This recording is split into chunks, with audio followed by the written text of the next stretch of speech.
자, 네. 프랑스 정보기구에 대한 내용입니다. 네, 정보기구에 대한 내용 한번 보도록 합시다. 네, 보시면 뭐 조정 통제 기능에 대통령 직속기구 CNR부터 시작해서 수많은 것들이 나오고 있는데 하나씩 한번 보도록 할게요. 하나씩 보도록 할게요. 일단 기본적으로다가 여러분들이 잘 보시면 아시다시피 국방부 소속, 내무부 소속, 그 다음에 행정 및 재무부 소속으로 쭉 해가지고 이렇게 쭉 나와 있는데 특별히 프랑스 정보기구 같은 경우는 어디로 많이 치우쳐져 있다? 국방부 산하로 많이 치우쳐져 있죠. 실질적으로 봤을 때 여러분들 대부분의 정보기구들은요 어떤 식의 역할을 하게 되냐면 보통 우리가 얘기할 때 정보 첩보 수집과 정보 수집, 정보 분석, 그 다음에 여러분들 물론 정보의 수집에는 여러 가지 형태의 정보가 있죠. 대면을 하는 우리가 일반적으로 얘기하는 휴민트라고 얘기하는 인간 정보도 있을 것이고, 그 다음에 여러분들 뭐 우리 시긴트부터 시작해서 시그널, 그 다음에 뭐 우리가 예를 들면 택인트도 있을 것이고, 그러니까 이제 기술 정보, 뭐부터 시작해서 여러 가지 정보들이 있죠. 그런 정보들을 전부 다 그냥 수집을 하는 단계 아시겠죠? 그리고 이제 분석을 하는 거. 그 다음에 여러분들 이런 정보가 우리가 수집만 하는 게 중요한 건 아니죠. 우리가 어떤 정보를 가지고 있는가. 두 번째는 뭐냐면 어떤 정보를 우리가 그 다음에 보호해야 될 것인가. 자국의 정보를 보호하는 거. 그죠? 이런 것들도 중요하지. 그래서 방첩이라는 기능도 있죠. 그 다음에 여러분들 잘 알고 계시는 대로 또 하나가 뭐가 있어? 그렇죠. 요즘 들어가지고 늘어난 게 사이버조이죠. 사이버. 그래서 이전과 다르게 사이버와 관련된 것들. 그래서 우리가 보통 일반적으로 사이버 테러와 관련된 부분들도 이제 우리가 많이 다루게 되죠. 그 다음에 테러, 대테러와 관련된 부분들, 물리적 테러에 대한 부분들도 우리가 다루게 되는데 이런 것들을 모두 하는 기능들, 모든 기관들이 보통 일반적으로 사실은 어찌 보면은 어디가 강할 수밖에 없냐면 전반적으로 국방부, 그러니까 쉽게 얘기해서 군부가 강할 수밖에 없습니다. 군이라는 기능 자체를 한번 생각해 보면 알 수 있죠. 군이라는 기능 자체를 생각해 보면 알 수 있는데 경찰과 군의 가장 큰 차이점은 뭐예요? 둘 다 어찌 보면은 사회 안정을 지킵니다. 그죠? 안전을 지켜냅니다. 근데 군은 기본적으로 무력을 투사하는 것을 목적으로 하는 집단이죠. 그죠? 그렇기 때문에 상대적으로 보면 경찰보다는 군의 방식이 과격하거나 또는 과감하거나 또는 속도가 빠를 수밖에 없습니다. 그렇죠? 사실 정보기관이라는 게 보통 일반적으로 어디에 통제를 받아야 되긴 하지만 민간의 통제를 받아야 하긴 하지만은 대부분 정보를 수집하는 임무를 취했던 것은 대부분 다 어디를 중심으로 해서 그렇죠? 직속기구. 그러니까 예를 들면은 누구의 직속기구? 그렇죠. 대통령이든 누가 됐든 최고 권력자의 직속기구 또는 일반적으로 얘기할 때 우리가 군의 고유 기능일 수 있습니다. 물론 우리나라도 마찬가지고 그 다음에 미국도 마찬가지고 그 다음에 프랑스도 마찬가지고 그 다음에 이제 또 그렇죠. 이스라엘도 마찬가지고 많은 국가들이 보통 일반적으로 군의 정보기구, 군이 아니라 정보기구 자체를 어디로 주로 둡니까? 그렇죠. 군보다는 보통 민간에 많이 두기도 합니다. 그래서 우리 같은 경우에는 뭐가 있고, NIS가 있고, 그 다음에 미국 같은 경우는 뭐가 있고, CIA가 있고, 그죠? 예. 그 다음에 여러분들 아시다시피 또 러시아 같은 경우는 SVR이 있고, 페스바가 있고, 그죠? 그런 식으로. 대부분 다 이제 지금은 어찌 보면은 민간으로 많이 나와 있죠. 민간기구로 많이 나와 있는데 사실 처음에 민간기구로 나올 당시 이전에 초창기에 시작할 땐 대부분 다 어디에서 출발을 하죠? 그렇죠. 대부분의 경우가 다 군에서 출발을 한다고 보시면 돼요. 군대에서 출발을 해서 그 다음에 이제 좀 떼내는 이유 중에 하나는 뭐냐면 어느 정도까지는 위장도 있었어요. 네, 국방보다는 어디에 치우친다? 그렇죠. 민간에 치우친다는 어떤 위장의 성격도 많았기 때문에 그러다 보니까 우리 같은 경우에도 우리는 뭐 어차피 뭐 아시다시피 군 정보기구를 두고 군 반첩기구를 두고 그리고 민간 정보기구를 두고 그래가지고 서로를 뭐 하는 형태 견제하도록 하는 형태 이런 것들을 취할 수밖에 없는 상황이었으니까 그런 것들이 있었는데 이쪽 같은 경우에는 전반적으로 보시면은 유럽 같은 경우에는 아직도 전통적으로 그렇죠. 군대에 많이 기울어진다고 보시면 돼요. 왜냐하면은 이 유럽이 사실 지금 현재는 평화를 찾기는 했고 그 다음에 국경선이 상당히 안정된 편이긴 하지만 사실은 유럽 같은 경우에는 언제 어떻게 정세가 변할지 모르는 굉장히 골 때리는 지역이죠. 예. 심지어는 여기하고 여기하고 바로 옆이 뭐가? 그렇지. 완전히 달라. 뭐가? 국가가. 그러니까 A집하고 B집하고 이웃이야. 바로 붙어 있어. 매일 아침에 일어나서 인사하는 사이야. 예. 둘이 저녁에 아침에도 간혹 가다가 빵 있어요? 아 그래요? 하고 이렇게 서로 건네받기도 하고 그 다음에 저녁에 끝나고 나서 퇴근하고 들어오다가 술 한잔 할까? 좋지. 예. 뭐 좀 내일 안 나가잖아. 오케이 술 한잔 합시다. 우리 집으로 올래? 아이 너희 집으로 갈게. 그럴래? 너 우리 집으로 와. 그러면 이런 식이 되는데 이게 집과 집을 넘어가면 이게 국경을 넘어가는 꼴이 되는 거야. 이런 경우도 굉장히 많거든요. 그러니까 유럽 같은 경우에 사실은 옛날 생각해보세요. 옛날에 땅이 뭐였을 때 국토의 크기가 뭐였을 때 그렇죠. 국가의 이익이었을 때 그 당시까지만 하더라도 이건 완전히 그냥 적과 적이죠. 그죠? 맞잖아. 근데 세상이 어떻게 변할 줄은 아무도 모르는 거지. 그런 상황에서 이건 굉장히 불안한 평화일 수 있거든. 그죠? 그러다 보니까 유럽은 아직도 여전히 뭐를 가지고 있다? 그렇죠. 군대 중심의 문화를 가질 수밖에 없고 또 하나 유럽군은 전반적으로 유럽군은 여러분들 생각하시는 것보다 우리나라 군대보다 유럽군 같은 경우는 상당히 사랑받는 편입니다. 네. 누구한테? 국민들한테. 그러다 보니까 자연스럽게 국방부가 여전히 뭐를 가지고 있는데 그렇죠? 여전히 정보기구를 통제하는 데 있어가지고 크게 어떤 반발 심리 같은 것들이 없다고 보시면 되겠죠. 그래서 이쪽과 역시 마찬가지로 뭐를 중심으로 한다? 그렇죠? 군대를 중심으로 주로 운영을 많이 하더라 이렇게 보시면 됩니다. 군대를 중심으로 주로 많이 운용을 하더라 이렇게 보시면 됩니다. 아시겠죠?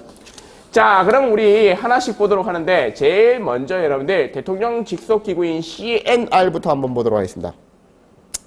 CNR은 간단하게 얘기하면 쉽게 얘기하면 이제 이 어떤 그 정보기구들 사이의 조정과 통제를 주로 담당하는 기관인데요.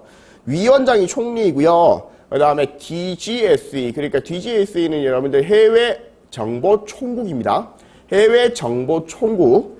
그 다음에 여러분들 경찰청, 그 다음에 군의 참모총장, 대통령을 바로 보좌하는 참모총장, 그 다음에 외교부 단장, 그 다음에 대통령실장 등이 참여해서 만들어지는 기관이라고 생각하시면 되는데 기관이라기보다는 요거는 어느 정도의 뭐를 하기 위해서 조정과 통제, 그래서 조정과 통제를 하기 위해 가지고 CNR이라는 것 자체가 존재를 한다고 보시면 됩니다. 아시겠죠? 이 CNR은요 평균적으로 프랑스 시민의 이익과 국가 안보를 위해서 향후 5년간의 정보 정책으로 필요시에 매년 재평가를 하는 형태를 취하게 되는데 정보 전략에 대한 부분을 취하고요. 그 다음 두 번째는 뭐냐면 전반적으로 정보기관들의 활동 방향을 정하고 그 다음에 활동 통제를 하고 이런 것들을 하는 기관이라고 생각하시면 돼요. 아시겠죠? 기관이라기보다는 기구라기보다는 회의체 기능이라고 생각하시면 됩니다. 자, 예를 들어 가지고 한번 볼까요? 여러분도 혹시 아시는지 모르겠는데 스페셜 포스라는 영화가 있습니다. 스페셜 포스라는 영화가 있는데 다이앤 크루거가 주연으로 나왔던 영화인데 거기에 보면 지젠느, GIGN이 등장을 합니다. GIGN이 등장을 하는데 이 GIGN이 등장하는 걸로 되어 있지만 실제로는 GIGN이 등장한 게 아니라 DGSE가 등장을 했었어요. 이 실제 사건을 기반으로 합니다. DGSE가 활동을 했었는데 이 DGSE가 이때 이 자국의 프랑스 여기자를 구하기 위해 가지고 기자를 구하기 위해 가지고 이 작전을 펼치기 위해 가지고 공작을 펼치기 위해 가지고 이제 승인을 받으러 가는데 그 승인 장소가 CNR이에요. 무슨 말인지 아시겠죠? 그러니까 조정 통제 기구이면서 동시에 전반적으로 전체를 조절을 하고 그 다음에 정책을 만들고 그리고 결정 짓고 이런 것들이 주로 CNR의 기능이라고 생각하시면 되겠습니다. 아시겠죠? 그래서 보면 총리가 등장을 하고 총리가 앉아있고 DGSE가 앉아있고 군 참모총장이 앉아있고 경찰기구장이 앉아있고 왜냐하면 프랑스 경찰기구장은요 이게 두 가지를 동시에 통제를 합니다. 예를 들면 지젠느가 평소에는 누구 소속으로 국방부 소속으로 활동을 하죠. 근데 또 어떨 때는 프랑스 시내에서 프랑스 파리 시내에서 테러가 발생을 했다. 그러면 순간적으로 지젠느가 라피드하고 함께 라피드라는 기관이 있습니다. 라피드라는 게 이제 뭐냐면은 프랑스 경찰 특공대인데 중앙 경찰 특공대입니다. 얘들하고 같이 움직이는데 지젠느는 정확하게 따져서 얘기하면 헌병 특공대예요. 헌병 특공대. 헌병 그러니까 우리나라로 따지면 헌병 특경대라고 있습니다. 특수경호대, 뭐 예전에는 지금은 특임대 뭐 이런 식으로 다 바뀌어서 부르기도 하는데 그 팀이랑 비슷한 기능이라고 보시면 되는데 이게 워낙 세요. 우리나라 헌병특경대 같은 경우에는 그 기능 자체가 자기들은 초동조치라고 표현을 하는데 사실은 이게 어찌 보면은 그 이제 뭐 보면 뭐냐면 그 예전에 그 예능에서도 한번 등장한 적이 있어요. 앞쪽에 이제 그 헌병 기동 사이카 그러니까 쉽게 얘기하면 오토바이 뒤에 이제 이렇게 타고 빨리 가가지고 뭐 현장에서 테러리스트를 제압하고 이런 거보다는 우리 헌병 특임대 특별경호대의 역할의 가장 큰 부분은 뭐냐면은 이게 탈영병 사실은 체포입니다. 원래 목적치가 탈영병 체포조로 만들어졌기 때문에 만약 탈영병이 뭘 들고 있으면 그렇죠 무기를 들고 있으면 진압할 수 있는 수준으로 훈련을 하거든요. 그러다 보니까 훈련의 수준이나 내용 자체가 보면 어떤 식이냐면 제일 골 때리는 장면이 이거예요. 하나 둘 셋 으잇 하고 이렇게 쏩니다. 보통 그렇게 쏘면 맞아요. 반대로. 예.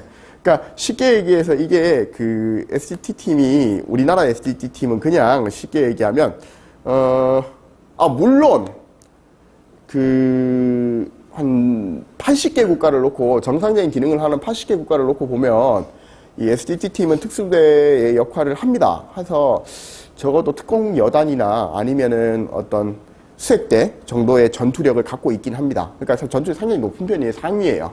네. 뭐 주변 국가로 보자 그러면은 뭐 중국 공안들 정도나 아니면은 뭐 우리가 흔히 얘기는 일본 자위대 육상 자위대 정도나 이런 건 쉽게 이렇게 해치울 수 있죠. 그런데도 불구하고 되게 어쨌든 특수전 부대 중에서는 우리가 알고 있는 엘리트 특수전 부대에는 못 들어갑니다. 못 들어갔는데 지젠느는 좀 달라요. 지젠느는 완전 정예라고 보시면 돼요. 그러니까 완전 정예라서 여기가 거의 우리로 따지면은 자 특전사의 산하에 특전사령부 산하에 직할 부대가 있거든요. 직할 부대가 있는데 그게 뭐냐면 707 대테러 특임단인데 이 707은 우리나라에서도 티어 1이지만은 에이스 1급이지만은 미국에 가도 적어도 티어 1급으로 분류를 해줍니다. 그러니까 뭐냐면 그 전투력 자체가 어마무시하다고 생각하시면 돼요. 그러니까 지젠느가 그 수준이라고 생각하시면 됩니다. 라피드는 868 우리 경찰특공대랑 붉은색 베르모 있죠? 자주색 베르모. 자주색 베르모가 868이고요. 나머지 부대들의 이제 지역, 그러니까 초록색 베르모는 지역 경찰특공대인데 868은 중앙경찰특공대입니다. 아시겠죠? 서울지방청 산하이긴 하지만 사실은 경찰청 직할 부대라고 생각하셔도 상관없고요. 대통령 직속의 부대라고 생각하셔도 상관없고요. 이 부대를 운용하는 데가 국가정보원이나 아니면은 쉽게 국가정보원이나 경찰청이나 다 사용한다고 생각하시면 돼요. 그러니까 이게 심지어는 어디까지 대통령 경호처까지 사용한다고 보시면 되니까 이 부대 자체 상당히 뛰어난 부대인데 라피드가 그렇다고 보시면 돼요. 그런 지젠느나 라피드 같은 부대를 운용을 보통 하죠, 경찰이. 그래서 여기에 정보기구장으로서 일종의 방첩행위라든가 방첩활동이라든가 아니면 예전에 이제 방첩활동을 했습니다. 방첩활동이라든가 아니면 또는 그렇지 대테러 활동 같은 것들을 하기 때문에 경찰청장도 여기에 끼어드는 겁니다. 그래서 경찰청장까지 와가지고 쭉 앉은 상태에서 국방부 장관까지 다 앉은 상태에서 이렇게 회의를 하죠. 회의를 해가지고 결론적으로 결론이 나오면 거기에 맞춰가지고 보안부대들한테 그러니까 쉽게 얘기하면 정보기구들한테 명령이 내려가게 되고 그 다음에 보고를 받게 되는 겁니다. 아시겠죠? 자, 그럼 여러분들 쉽게 얘기해드리면 DGSE부터 볼게요. 이런 형태의 프랑스 정보기구의 형태는 사실은 해외안보총국부터 보셔야 되는데 해외안보총국은 굉장히 긴 역사를 갖고 있습니다. 굉장히 긴 역사를 갖고 있는데 출발 자체를 생각하지 말고요. 어떤 시스템 자체를 생각하지 말고 원래 DGSE 자체 그러니까 해외안보총국이 처음에 시작할 때는 조금 달랐다는 것만 기억하시면 돼요. 처음에 이제 중앙정보활동국이라 그래가지고요. BCRA라고 표현하는데 요게 이제 처음에 망명 프랑스 정부가 독일에 대항하기 위해서 만들어졌던 기구라고 생각하시면 됩니다. 그러다가 이게 이제 그 후에 DGSS 총특무국이라는 이름으로 이제 활동을 합니다. 아직까지 중요한 건 아닙니다, 여러분들. DGSS라는 이름으로 활동을 했고요. 그 뒤에 SDECE라고 해가지고 해외 정보 방첩국이라고 하면서 만들어졌습니다. 이게 이제 드골이 임시정부 수반에서 물러난 이후에 그 DGER이 해체되면서 만들어졌는데 이 SDEC가 상당히 뛰어난 전투기구이기도 했습니다. 전투라기보다 이제 활동을 했었는데 되게 재미있는 일들을 좀 했었어요. 이 기관 자체가 되게 재미있는 일을 했었는데, 이 DGSE가 되게 유명해진 게, 그러니까 SEDCE가 되게 유명해졌던 얘기가 뭐냐면, 혹시 자칼이라고 들어보셨어요? 암살범 자칼. 아시죠? 유명한 사람인데, 뭐, 이름을 모른다, 아니면 지금 잡혀있다, 이런 얘기도 여러 가지가 있는데, 사실 그 프랑스 극우 그 정치, 극우 세력, 극우 세력이었던 어떤 그 프랑스의 군부 세력들이 있었습니다. 군에 이게 되게 중요해지는 장면이에요. 왜냐하면 군에 이 쿠데타 시도는 바로 전복이죠, 전복. 쿠데타. 이 대전복 작전도 마찬가지로 정보기구의 고유한 임무 중에 하나인데, 특히나 군정보기구의 고유 임무 중에 하나입니다. 우리 같은 경우는 안보지원사령부, 안보사령부가 갖고 있죠, 이죠? 근데 그런 것처럼 얘네들도 마찬가지였는데, 그 당시까지만 하더라도 아직 군대의 역할에서 많이 벗어나지 못했었죠. 그리고 지금도 군대 소속이고요. 군에 소속돼 있고, 있죠? 이 DGSE의 이제 전신이었던, 그 당시에 전신이었던 이 부대가 당시에 작전을 하게 되는데, 프랑스 군부가, 특히 극우 군부가 드골을 암살하기 위해 가지고 여러분들 자칼을 고용합니다. 그래갖고 이쪽 SEDEC, 이 부대, 이제 정보기관 자체가 이제 자칼을 추적을 해요. 네, 이 정보를 입수하고. 그래가지고 정말 영화의 한 장면입니다. 총쏘기 일부 직전, 딱 총쏘기 직전에 사살합니다. 네. 그럼요, 쌤, 지금 자칼 잡혀있는 사람, 그 자칼이라는 이름 썼던 그게 이제 계보처럼 이어지나 봐요. 근데 어쨌든 그렇게 장악을 합니다. 그래서 그때부터 굉장히 엄청나게 유명해졌던, 그 기관이라고 생각하시면 되겠습니다. 그 다음에 이 SDEC는 미테랑 대통령 집권 이후에 다시 성격을 좀 바꾸게 됩니다. DGSE라고 해외 안보 총국으로 바뀌었다고 생각을 하시면 되겠습니다. 이 재미있는 기관이었던 DGSE는요, 이 DGSE는 굉장히 재미있는 기관으로 보시면 되는데, 좀 골 때리는 기관이기도 해요. 예. 전반적으로 보면은 뭐 프랑스 여객기를 도청해서 미국 사업가들의 대화 내용을 녹취하기도 하고, 그 다음에 미국 회사의 유럽 지사에 정보원을 직접 고용하도록 만들어가지고 슬쩍 들어가가지고, 그러니까 위장요원이죠. 위장요원들을 들여보내가지고 활동을 하는 것처럼 굉장히 많은 경제 정보 활동을 펼치고 있다고 보시면 되고요. 그 다음에 심지어는 이 당시에 이 DGSE는요, 미국의 우주항공산업 정보를 입수하고자 했고, 이에 CIA가 심지어 자국의 업체들한테 이 DGSE를 주의하라는 권고를 하기도 합니다.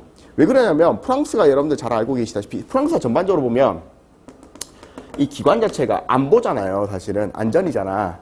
근데 이 기관 자체가 주로 경제정보 획득에 굉장히 신경을 많이 쓰거든. 근데 그 경제정보 획득이 왜 이게 신경을 많이 쓰냐면, 여러분들 잘 알고 계시다시피, 여러분들 아시는 대로 뭐가 있냐면, 우리가 흔히 얘기하는 원래 에어버스가 있고 다소가 있죠. 맞죠? 근데 이 에어버스 지금 좀 바뀌었어요. 그죠? 근데 이제 다소는 자회사이긴 하지만 지금 현재도 그대로 살아 있습니다. 그리고 또 하나, 프랑스 같은 경우는 여러분들 아시다시피 전반적으로 보면 사회주의 당이 들어왔었습니다. 한동안 사회주의 경제정책을 취했죠. 그죠? 그러다 보니까 국가가 또는 사회가 소유하는 이 다소 같은 경우는 굉장히 중요한 하나의 뭐가 된다? 그렇죠. 경제적 활동 수단이 되는 거죠. 특히 프랑스는요, 제3국 무기 수출에 적극적인 편이고, 그 제3국들도, 제3세계도 프랑스 무기를 상당히 많이 쓰는 편인데요. 왜 그러냐면, 전반적으로 미국과 러시아로 양분되어 있는 이 무기 시장에서 특히 뭐 같은 경우는 첨단 정밀 무기 같은 경우에는 가격 부풀림이 상당히 심한 편이고, 또 하나는 뭐냐면 외국 수출품에 대해 가지고는 상당한 다운그레이드가 이루어집니다. 미국도 마찬가지인데, 미국도 절대 하이그레이드 수준인 F-22는 절대 수출하지 않죠. 대신 F-35만 수출을 합니다. 맞죠, 이죠? 네.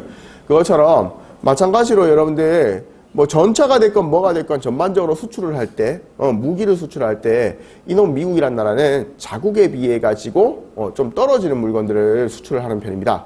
특히 전략무기가 그런데요. 글로벌 호크와 같은 형태의 이 무인 정찰기 같은 경우에는, 무인 감시 기능 정찰기 같은 경우에는, 글로벌 호크와 같은 경우에는 수출용 버전이 따로 존재를 하죠. 이죠? 네, 따로 존재를 합니다. 심지어는 무인기 같은 경우에는 아예, 그러니까 스텔스기 같은 경우는 아예 이제 수출을 안 하고 싶어 하기도 합니다. 그렇죠. 러시아도 마찬가지죠. 러시아가 얼마나 무기를 다운그레이드 시키는지를 알 수 있는 전쟁이 뭐냐면, 여러분들 잘 아시는 대로 이라크전인데요. 예, 제2 이라크전에서 보시면 T-72가 아예 기능을 못하다시피 해서 완전히 박살나버립니다. 이유가 뭐였지? 그렇지. 워낙 다운그레이드가 많이 돼서, 이게 얘네들 있으면 왜 M1에도 게임이 안 되는데, M1A한테는 아예 뭐, 예, 이 에이브럼스 전차한테는 아예 뭐 게임이 안 된다고 보시면 돼요. 지금 정확하게 따져서 얘기하면 T-72는 우리 K1A에도 게임이 안 되는데, 심지어는 K2 전차에는요, 흑표 전차에는 완전히 그냥 박살이라고 생각하시면 돼요. 흑표가 뭐 파워팩에 문제가 있다고 하지만 실제적으로 굉장히 강력한 전차거든요. 그런데 워낙에 이제 미국이 비싸게 하니까 우리 같은 경우에도 뭐 전차라든가 자주포라든가 이런 무기라든가 아니면 정밀 유도 무기 중에서도 대전차 무기라든가 이런, 아니면은 한국형 하푼이라든가 이런 것들을 많이 만들어 가지고 우리 스스로 자력갱생을 하고 있는 편인데, 이 제3세계는 더 심하다고요. 특히 제3세계는 이게 또 곤란한 게 뭐냐면, 외교 노선이 바뀜에 따라서 무기 공급이 중단되기도 합니다. 그런데 이 항공기라든가 항공장비라든가 아니면 전투함이라든가 이런 첨단 정밀 무기 같은 경우에는 이 무기체계 하나를 구매함으로 인해 가지고 여기에 붙는 다른 무기체들이 상당히 복잡하게 붙게 돼요. 여기에 무슨 말인지 아시겠죠? 굉장히 많은 무기들이 여기에 붙게 된다고. 그럼 여러분들이 딱 생각해보면 바로 알 수 있지. 그러네요. 그러니까 당연히 이들 같은 경우에는 안정적인 제3의 무기 공급처를 찾을 수밖에 없겠네요. 예, 맞습니다. 두 번째는 뭐냐면, 여러분들 델타익이라고 있어요. 뭐라고? 델타익. 그러니까 델타익이 뭐냐면 이렇게 삼각형 날개를 갖고 있죠. 삼각형 날개를 델타익이라고 하는데, 이 델타익의 카나드, 앞에 작게 이렇게 붙어 있는 거, 델타익이 있고 카나드가 이렇게 붙어 있는 거, 요게 사실은 비행 안정성이 더 큽니다. 그 다음에 세 번째는 뭐냐면, 이게 수리비가 덜 듭니다. 그래서 프랑스 미라지 전투기가 가장 뛰어난 안정성을 가지고 있는 전투기 중에 하나거든요. 그래서 이런 쿠페리라든가 미라지라든가 이런 시리즈들, 지금 현재는 이제 지금 나오는 전투기 좀 비싸요. 지금 나오는 라파엘 같은 경우에는 좀 비싸긴 한데, 그래도 이런 저렴한 무기들이 주로 수출이 되죠. 그런데 뭐를 하려면, 입찰을 하려면 보잉이나, 맞잖아요. 보잉이나 아니면 뭐 로키드 마틴이나 아니면 여러분들 아시다시피 수호이나 아니면 미그나 이런 회사들하고 붙어야 되기 때문에 이쪽 입장에서는 상당히 신경을 쓸 수밖에 없는 게 뭐예요? 그렇죠. 경제정보입니다. 그러다 보니까 전반적으로 경제정보 활동을 굉장히 중요하게 생각할 수밖에 없는 게 바로 DGSE라고 생각하시면 됩니다. 아시겠죠? 오케이? 그 다음에 여러분들 잠깐 옆으로 가서 DGSI를 좀 볼게요. 뭐라고? DGSI. 이 DGSI가 되게 재미있는 기관인데, 이거는 국내 안보 총국입니다. 처음에 시작되면 DST예요. 뭐라고? DST. DST는 국토감시부입니다. 뭐라고? 국토감시부라고 했는데, 국토감시부로서 방천 및 테러 기구로 만들어가지고요, 독일군 점령 뒤에 해체했다가 독일 퇴각 뒤에 DST를 재창설시키는 형태로 갔습니다.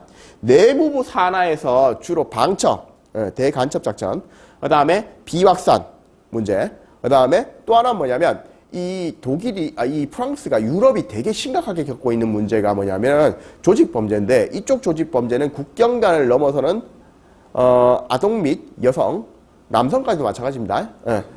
인신매매, 두 번째는 마약, 그 다음에 폭발물 및 총기, 이런 것들이 주로 왔다 갔다 하기 때문에 이런 조직 범죄가 국가 안보에 상당히 위협을 끼치는 수준이에요.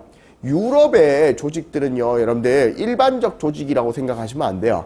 이게 국경 간 밀수를 기반으로 합니다. 대부분 다 유럽의 조직기구들은, 조직범죄들은. 그래서 심지어는 여러분들 몇 개 국가를 뛰어넘어 버리면 이게 관할권 문제가 굉장히 복잡해지기 때문에, 이런 부분 때문에 여러분들 사실 인터폴이라는 것 자체가 만들어진 이유도 서로 이제 연락기구잖아요. 인터폴 수사관은 없습니다. 인터폴은 연락기구입니다. 연락기구 팩스인데, 이 인터폴을 형성한 이유도 그렇고 지금 현재는 얘네들 유로폴을 만들어가지고 국경 너머에서 종합적으로 이루어지는 조직 범죄를 담당하고 있거든요. 유로폴이 이제 거의 이게 무슨 그러니까 우리가 EU 소속의 경찰들은 대부분 다 유로폴 소속이라고 봐서 한쪽에는 한쪽에는 여러분들 자국 경찰 마크를 달고 있고요. 패치를 달고 있고 한쪽에는 뭘 달고 있고 그렇죠. 유로폴을 달고 있고 이런 형태로 간다고 생각하시면 돼요. 근데 어쨌든 이러하다 보니까 이 조직 범죄가 국가 안보에 상당한 부분 위해를 끼칩니다. 아시겠죠? 그래서 이러한 것들에 대한 조사, 예방, 진화 이런 것들을 중심으로 해가지고 만들어졌다라고 생각하시면 돼요. 아시겠죠? DST는 전통적으로 경찰청장 출신들이 지휘를 많이 맡았고요. 방첩부라든가 아니면은 보안부라든가 테러대책부라든가 전기통신부라든가 이런 부서들이 있었다고 보시면 돼요. 그러다가 이 DST가 조직 자체가 이 DST가 단순히 DST만 있는 게 아니라 여기에 플러스 해가지고 다른 조직도 하나가 더 생깁니다. RG라고 생깁니다. 뭐라고? RG. RG는 경찰청 정보국인데 이게 경찰청 정보국이 마찬가지로 요게 이제 여러분들 상당히 활동적인 기구였는데 요게 주로 뭐냐면 주요 인사 동향이나 노조 활동 파악 같은 것들 주로 요런 것들을 한다고 보시면 돼요. 그래서 요게 이제 일반적으로 알고 있는 경찰의 정보 기능을 합니다. 근데 경찰 정보 기능이 굉장히 무시 못하는 기능인 게 여러분들 나중에 가시면 보시면 실물로 하시면 아시겠지만 경찰 정보가 상당히 무서워요. 네, 경찰 정보가 상당히 무섭습니다. 왜 그러냐? 경찰 정보국은 이 정보계는 모든 경찰서에 정보과가 있죠, 이죠? 그러다 보니까 이 정보과 정보계를 기반으로 해가지고 어마무시한 민생 정보를 모읍니다. 무슨 말인지 아시겠죠? 그러니까 어마무시한 민생 정보를 모을 수 있기 때문에 이게 상당히 많은 양이고 또 하나 뭐냐면 상당히 촘촘합니다. 정보망 자체가. 그래서 이것 때문에 경찰서장이 우리나라에서도 상당히 지역사회에서 상당한 지위를 차지하는 거예요. 실질적으로 보면 급수로 따졌을 때는 얼마 안 되는 급수일 수 있거든요. 그러함에도 불구하고 상당히 높은 지위를 차지할 수 있는 이유가 바로 이 촘촘한 경찰 정보망을 가지고 있는 정보과를 다들 가지고 있기 때문입니다. 여기도 마찬가지겠죠, 그죠? 그래서 여기에도 마찬가지 보시면 연구실, 사회문제분석실, 행정실, 카지노 도박 담당실 뭐 이런 거 쭉 만들어놨는데 문제는 뭐냐면 이게 정통성을 인정받지 못하는 나치 시절에 이제 만들어졌던 그러니까 나치가 점령하고 있을 때 우리 프랑스가 임시정부가 있었잖아요. 근데 RG는 임시정부가 나중에 돌아와서 설치한 게 아니고 원래 나치 때 BC라고 계례정부가 있었거든. 이 계례정부 때 만들어졌던 거 있기 때문에 정통성 문제에 계속 휘말리고 있었다고. 그러다가 이게 결국 에라이 이러지 말고 해갖고 중앙국내정보청 뭐라고? 중앙국내정보청이라고 했고 DCRI라고 해서 다시 만들어지게 됩니다. DCRI에 의해서 DST하고 RG가 통합됐는데 그러면서 이제 제 기능 자체가 DST와 RG까지 합치니까 상당히 큰 정보기구가 됐죠. 국내 정보기구가. 원래 뭘 하던 대테러, 방첩 이런 것들을 하고 있던 DST하고 그 다음에 촘촘한 민생정보망을 갖고 있던 RG가 합쳐지면서 정보 기능도 확대됐고 그 다음에 방첩과 대테러 기능도 훨씬 확대될 수 있는 그러니까 이게 어찌 보면은 전반적으로 내용 자체가 수사권이 확대되는 효과를 갖고 오게 되겠죠. 그런 상태에서 이거를 완전히 바꾸게 되는 게 2014년에 내무부 소속의 DGSI로 바뀌면서 국내안보총국이라 가지고 현재 국내 안보를 다 담당하고 있습니다. 방첩, 경제방첩. 예, 경제활동 자체를 경제정보를 중요하게 생각하는 프랑스니까 당연히 경제방첩이 상당히 중요할 수밖에 없겠죠. 맞잖아. 그지? 예. 그래서 경제방첩, 그 다음에 여러분들 대테러, 사이버 범죄 대응 같은 것들도 담당을 합니다. 방첩은 여러분들 잘 알고 계시다시피 뭐 사보타주나 국가전복행위를 발견하고 제거하는 거 이런 것들이라고 생각하시면 되고 경제방첩 역시 마찬가지로 뭐 여러 가지 경제적인 과학적인 기술적인 거 보호하고 그 다음에 수집하고 근데 이쪽은 보호가 먼저예요. 왜냐하면 DGSE가 수집을 주 목표로 하면 DGSI는 보호를 주 목표로 합니다. 아시겠죠? 보호하고 뭐 이런 것들을 주로 한다고 보시면 되고요. 그 다음에 테러리스트들과 극단주의 세력으로부터 끊임없이 국가를 보호하기 위해서 사법경찰관의 역할을 담당한다고 생각하시면 됩니다. 아시겠죠? 그래서 방첩기관이라고 생각하시면 되겠죠. 되게 재미있는 얘기가 하나 있는데 뭐냐면은 이제 그 프랑스의 국익 보호를 위해서라면 좀 물불 안 가리는 타입들이기도 해요. 그러니까 분명히 내무부 소속이긴 한데 직접적으로 이 대통령의 특별자금이 지원되고 이래서 직접적으로 보면은 직속기관의 역할도 하기는 하거든요. 그리고 거기다가 뭐냐면은 이게 정보기관에다가 수사도 갖고 있고 방첩도 갖고 있고 공작도 하다 보니까 좀 무소불위예요. 그래갖고 성격 자체가 좀 거침이 없는 부분도 있어요. 그래갖고 국가를 위해서면 뭐든지 합니다. 예전에 이제 여러분들 잘 아시는 대로 프랑스가 핵실험했는데 핵실험할 때 국제환경단체였던 그린피스 소속의 그 레인보우 워리어라는 이 선박을 폭파시킵니다. 아시겠죠? 폭파시킵니다. 얘네들이. DJSI가. 예. 미트랑 때. 근데 문제가 하나 있어요. 이게 사실은 폭파시키면 자, 웃지 말고 현장에서 우는 친구들도 있는데 웃지 말고 분명히 얘기하는데 그런 공작을 할 때는 물론 여러분들이 그런 공작을 하지 않습니다. 우리나라 정보기관은 그런 거 안 합니다. 아시겠죠? 안 한다고. 그렇지만 만약에 뭐 나중에 여러분들이 역할 바뀌어갖고 만약에 그런 공작을 하게 될 일이 있으면 꼭 좀 살펴보고 하세요. 응? 살펴보고. 그 안에 기자가 하나 자고 있었어. 근데 그게 터졌는데 그 빠져나오지 못하고 죽은 거야. 그 레인보우 워리어 쪽이 난리가 난 거죠. 그래가지고 싸움에 들어갔는데 문제는 뭐냐면 그린피스가 당시 정권에 굉장히 친한 조직이었던 겁니다. 그래서 결국 어쩔 수 없이 DJSI 요원들이 2명이 결국 그 국제형사재판소로 가게 돼요. 정권이 보냅니다. 네, 자수시킵니다. 그래갖고 거기서 이제 10년형 받았어요. 10년형 받았는데 2년 정도 복역하고 난 뒤에 프랑스 정부가 물밑교섭해가지고 그 2명을 데리고 와서 1년 뒤에 군형무소에 1년 정도 군형무소에 더 데리고 있다가 풀어줍니다. 예. 그러니까 뭐 쉽게 얘기하면은 이제 여러분들 그냥 인정한 거죠. 예, 인정했는데 그것 때문에 이 사건 때문에 프랑스 정보기관의 이 악명이 높아지게 됩니다. 아시겠죠? 그래서 DGSI 경제보호, 대테러, 그 다음에 대전복, 대간첩, 국제, 정보기술 기능 이런 것들을 담당하는 기관이라고 생각하시면 되죠. 자, 그 다음에 여러분들 금융정보국이 있습니다. 금융정보국. 금융정보국은 여러분들 관세청 산하의 조직으로 출발을 했다가 자, 파리 G7 정상회담에서 89년에 있었던 G7 정상회담에서부터 불법 자금 대응을 위해서 국제적 논의를 하고 난 뒤에 행정 및 재무부 소속으로 바뀌게 됩니다. 아시겠죠?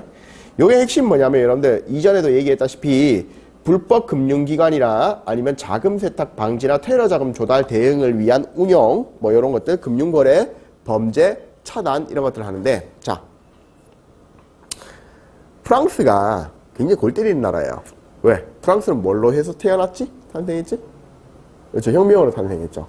그러다 보니까 프랑스라는 나라 같은 경우는 기본적으로 혁명가의 국가이기 때문에 기본적으로 과거에는요 이민을 많이 받았고 또 하나는 뭐냐면 망명이 많은 나라입니다. 자, 예를 들어서 A라는 국가가 있다고 칩시다. A라는 국가가 있는데 이 A라는 국가가 되게 재밌어요. 뭐 예를 들어 이렇게 생긴 A라는 국가가 있다고 칩시다. A에 A에 예를 들어 가지고 그 박씨 왕조가 있었다고 칩시다. 박씨 왕조가. 근데 이 박씨 왕조가 상당히 저거 뭐 하다가 그렇지 독재를 하다가 부패 학씨 그래 부패합시다. 부패 이 독재를 하다가 결국 국민에 의해 가지고 추방됩니다. 그래서 들어오게 되는 나라가 프랑스예요. 왜? 프랑스는 혁명가들을 받아주거든. 그래서 정치적 망명을 잘 받거든. 박씨가 넘어갔다고 쳐. 이 박씨를 몰아낸 세력이 누구냐 하면은 바로 예를 들면 유씨라고 칩시다. 아시겠죠? 유씨라고 칩시다. 근데 그 뒤에 다시 다른 뭐 예를 들면은 누가 나타나서 김씨가 나타나서 유씨를 또 몰아냈어. 그럼 유씨도 프랑스로 망명을 와. 그럼 박씨하고 유씨가 둘 다 망명을 하는데 박씨 세력들은 A 스트리트에 살고 유씨 세력은 B 스트리트에 살아. 근데 얘가 딱 붙어 있어. 서로 맨날 봐. 맨날 테러야. 총실이고. 무슨 말인지 아시겠어요? 프랑스가 그래요. 프랑스가 망명이 많았던 국가잖아요. 그리고 이주민이 많았던 국가죠. 근데 프랑스가 점점 변해가는 게 뭐냐면, 이거 망명 받아주고 그 다음에 난민 받아주다 보니까 이 정신이 하나도 없는 거야. 왜? 맨 터지는 게 폭탄 테러요. 맨 터지는 게 IED 급조 폭발물이요. 맨 터지는 게 뭐? 그렇죠. 총기요. 그죠? 칼부림이요. 거기다가 난민들 들어오면서 그때부터는 종교적 분쟁까지 생기기 시작해. 이 국민들의 요구가 거칠어져. 난민 관리 안 할래? 정말 정권 한번 뒤집어 엎어봐! 이렇게 됩니다. 거기다 또 하나 뭐냐면 정권에 직접적으로 대항하는 세력 중에 하나가 난민 세력들에서 태어난 아이들이 또 청년들이 되면서 이들 실업 문제가 심각해지면서, 안 그래도 자국민 실업 문제도 심각한데 이들 실업 문제까지 겹치면서 이들이 이제 그렇죠. 시위 현장으로 나와요. 근데 프랑스가 여러분들 법 집행에 있어가지고 상당히 칼 같은 나라예요. 예. 법 집행이 상당히 칼 같은 나라입니다. 프랑스 경찰이 상당히 한 걸로, 권위적인 걸로 악명이 좀 높아요. 왜냐하면 내가 얘기했잖아. 프랑스 경찰은 두 가지 경찰을 운용을 하는데 하나가 헌병경찰대고 하나가 그냥 일반 중앙경찰대인데 이 두 가지가 혼용 운용되다 보니까 헌병경찰대를 일반 경찰처럼 사용하는 나라는 전반적으로 법 집행이 강할 수밖에 없고요. 권위적일 수밖에 없습니다. 그렇죠. 군이라는 세력 자체가 아무래도 권위를 기반으로 할 수밖에 없는 조직이기 때문에 그렇거든. 그러다 보니까 전반적으로 보면 이 강력한 법 집행에 의해 가지고 결국 전과자가 되는 이 난민 세력들이 생길 수밖에 없었고요. 그들이 불만을 가지면서 자연스럽게 프랑스는요, 전반적으로 자생적 테러 조직들이 생겨나게 되고요. 리크루트가 쉬운 지역 중에 하나였습니다. 이들이 이제 이쪽 지역에 시민권 갖고 있는 애들이 많으니까, 마찬가지로 난민의 자녀들은 어쨌든 여기서 시민권을 갖게 되니까 얘네들을 포섭해가지고 얘네들한테 뭐를 하면, 그렇죠. 경제 조직망을 만들면 이게 쉽게 테러 자금들이 흘러갈 수 있죠. 특히나 요즘 같은 경우에는 뭐를 이용한 만불 이하 또는 1000불 이하, 아시겠죠? 1000불 이하의 유심을 이용한, 유심칩을 이용한 어떤 자금, 전자자금, 전자화폐의 유통, 이런 것들이 쉬워졌잖아요. 그러다 보니까 이런 것들을 이용해서 테러 자금들의 흐름들이 생기기 시작을 합니다. 근데 프랑스가 테러에 상당히 많은 부분에서 어떻게 보면 쓰러졌었다고 생각하시면 돼요. 그러다 보니까 이걸 쫓아야 되겠죠. 그래서 금융정보국 자체가 원래는 관세청 산하의 조직으로 처음에 조직으로 출발을 했다가 결국 이것을 뭘로 바꿨다? 그렇죠. 금융거래 범죄를 차단하고 테러 자금 조달에 대응하며 자금 세탁과 불법 금융기관 운영에 대항하는 조직으로 만들어서 이거에 대한 조직적 대항과 함께 동시에 이런 것들에 대한 대응을 전략을 짜고 분석하는 역할을 맡게 됩니다. 아시겠죠? 여러분들이 생각하는 것보다 이 정보에서 금융정보라는 거를 통해 가지고 테러지 조직을 색출하는 게 상당히 중요한 부분이에요. 아시겠죠? 상당히 중요한 부분이에요. 다시 한 번 더 얘기하지만 여러분들 세포 조직은요. 자, 우리가 세포 조직이라고 하면 셀입니다. 세포입니다. 세포. 보통 일반적으로 새로운 조직을 만들면 걔네들은요. 작은 세포들 단위로 만들어요. 아시겠죠? 그런 조직들을 쫓기가 상당히 힘듭니다. 근데 여러분들 참고로 얘기를 드리면 그런 조직을 쫓을 때 가장 먼저 주의를 하셔야 될 거, 머릿속에 떠올리셔야 될 거는 일단 쟤네들도 먹고 사는 사람이라는 거야. 두 번째는 뭐냐면 저것들도 사람이기 때문에 어딘가에 누울 거고 어딘가에서 쉴 거고 어딘가에서 뭔가 즐길 거야. 맞아 아니야? 맞지? 어차피 돈은 쓰게 돼 있고요. 그 돈의 흐름을 추적하면은 사람을 찾을 수 있어요. 무슨 말인지 아시겠죠? 그다음 또 하나는 뭐냐면 반드시 기억하세요. 추적을 할 때는 반드시 기억을 하셔야 되는 게 적도 마찬가지로 우리와 똑같은 사람이라는 거야. 아시겠죠? 어딘가에 누워 자야 됩니다. 예. 여러분들이 생각하시는 첩보원들은, 여러분들이 생각하시는 적들은, 간첩들은 뭔가 어디 막 굴파고 있을 것 같은데 안 그렇습니다. 아시겠죠? 똑같이 집이 필요합니다. 인간이라면 휴식을 할 수 있는 장소가 필요합니다. 안전한 장소. 아시겠죠? 그런 걸 구하기 위해서 그 다음에 생활을 합니다. 아시겠죠? 그리고 그들도 사람이기 때문에 어쨌든 단순한 말초적 욕구들을 채우려고 노력을 합니다. 아시겠죠? 그렇기 때문에 그런 것들을 추적을 하다 보면은 결국 잡히게 돼 있죠. 그래서 이 금융정보가 상당히 중요합니다. 아시죠? 금융정보가 상당히 중요합니다. 2001년 9.12 테러 있고 난 뒤에요. 여러분들 전 세계는 금융정보를 쫓는데 상당한 시간과 노력과 자금과 인력을 투입했습니다. 알았죠? 앞으로도 계속해서 마찬가지일 겁니다. 알겠죠? 그 다음 세관정보조사국. 이거 딱 보자마자 여러분들 바로 저한테 제가 했던 얘기에서 딱 생각을 해볼 수 있겠죠. 아, 쌤, 역시 유럽은 세관도 정보를 따로 수집을 해야 되겠네. 그지? 왜? 밀수가 너무 쉬우니까. 그거야. 아시겠어요? 밀수가 너무 쉬우니까. 그래서 여러분들 관세청 하위 기구로 만들어져 있는데요. 관세청 하위 기구, 관세조사 조직으로 만들어졌고요. 국가관세조사국으로 설립됐다가 그 다음에 세관정보조사국으로 확대 개편됐습니다. 이 세관정보조사국은요, 지금 현재 관세청의 하위 기구로서 무기, 마약, 그 다음에 여러분들 담배 및 위조상, 선생님, 담배가 그런데 왜 저기 보니까 미국도 그때 설명해 주실 때 ATF라 그래가지고 토바코, 알코올과 토바코가 따로 들어가던데 왜 그럴까요? 세금 매길 때 제일 큰 것 중에 하나 담배거든. 담배거든. 기호식품 가장 크거든. 그래서 여러분들 이런 것들, 담배, 그 다음 위조 상품들. 담배는 보통 일반적으로 뭐 하는 국가가 전매하는 경우가 상당히 많기 때문에 그런 거야. 담배, 그 다음 위조 상품. 그 다음에 여러분들 위조 상품이면 아시다시피 프랑스 같은 경우 위조 상품 진짜 중요하죠. 왜? 프랑스가 워낙 매뉴팩처가 많은 나라잖아요. 그렇지. 명품이라고 불리는 우리가 흔히 얘기하는 뭐 그런 브랜드가 상당히 많은 나라죠. 그죠? 이탈리아도 마찬가지고. 그러다 보니까 이런 위조 상품, 밀수입, 그 다음에 또 하나 제가 제일 중요하게 얘기했던 건 뭐야? 인신매매.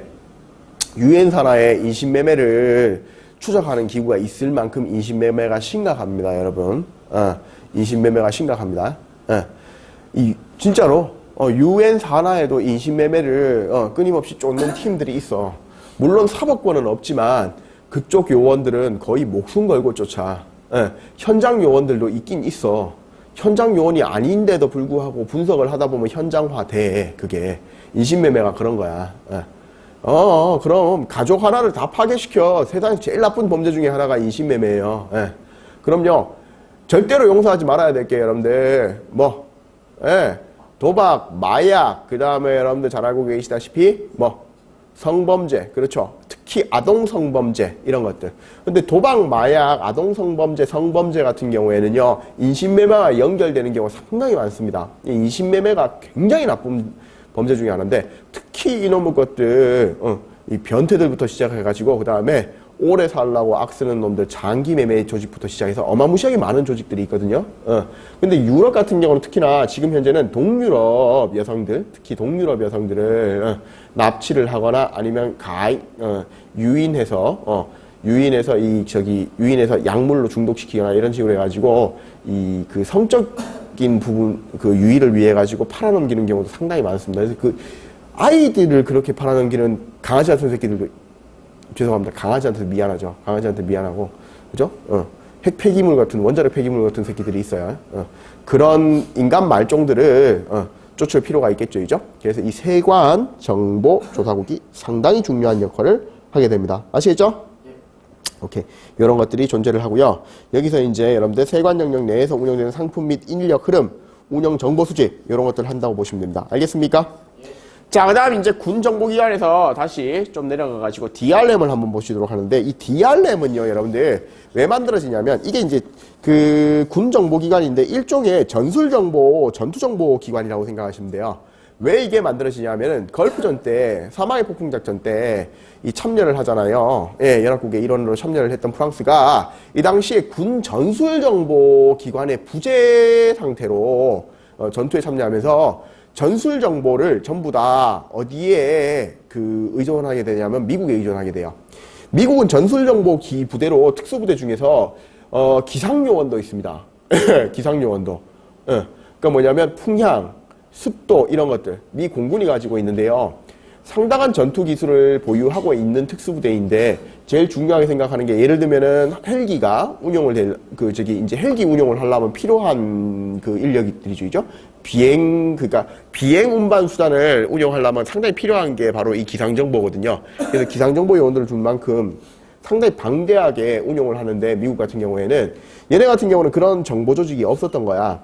그래가지고 이 군정보기관이 필요하다고 돼서 육군과 공군의 군 정보 기능을 통합시키고 그 다음에 불필요한 DGSE가 가지고 있는 기능 중에서 불필요한 것도 DRM으로 이전시켰습니다. 아시죠? 그래서 군사 정보를 수집을 하고요. 그 다음에 여러분들 형태가 군사 정보를 수집하고 그 다음에 DIA처럼 뭐 휴민트 정보 수집도 합니다. 그런데 전반적으로 보면 DRM 같은 경우는 어디에? 군 전술 정보 기능에 많이 투자를 한다고 생각하시면 됩니다. 아시겠죠? 왜냐하면 휴민트 기능은 DGSE나 DGSI도 많이 하고 있기 때문에 그것도 그거지만은 전반적으로 전술 정보에 상당히 많이 힘을 기울이지만 사실 독립적 기관으로서 DIA처럼 모습이 이렇게 형성이 되어 있거든요. 그래서 휴민트 기능이나 이런 것들도 없는 게 아닙니다. 아시겠죠? 그런 기능 합니다. 근데 실질적으로 처음에 시작할 때 목적 자체는 뭘로 시작했다고? 전술정보기관의 역할로 시작을 한다고 보시면 돼요. 알겠습니까? 그 다음에 DRSD가 있는데요. DRSD는 여러분들 원래 DPSD라 그래가지고 군보안국의 후신으로 군대 내 방처, 보안, 시설 장비 보안, 이런 거, 인력 보안, 이런 거, 주로 담당했고요. 그 다음 방위 산업 보안 역할, 이런 것들을 담당했다고 보시면 됩니다.